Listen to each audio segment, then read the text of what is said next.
નમસ્કાર દર્શક મિત્રો, આપ જોઈ રહ્યા છો એનએન ન્યૂઝ. હું છું એન્કર અર્પિતા પટેલ. હવે જોઈએ અગત્યના સમાચાર.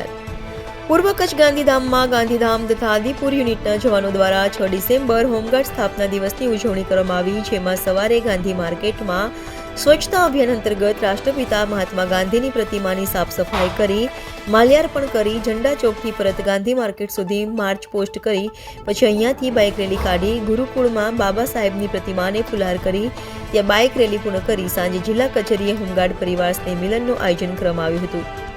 જેમાં ગાંધીધામ તથા આદિપુર યુનિટના સભ્યોએ રાત્રિ ભોજન લીધું હતું. જેમાં જિલ્લા કમાન્ડન્ટ શ્રી વાઢેર સાહેબ, ગાંધીધામ આદિપુર યુનિટના ઇન્ચાર્જ ઓફિસર કમાન્ડિંગ ધુવા સાહેબ હાજર રહ્યા હતા અને અવિનાશ ગુપ્તા, ભરતભા ગઢવી અને દીપેશ સોલંકી તથા જિલ્લા કચેરીના સિનિયર ક્લાર્ક હાર્દિકભાઈ પટેલે વ્યવસ્થા સંભાળી હતી.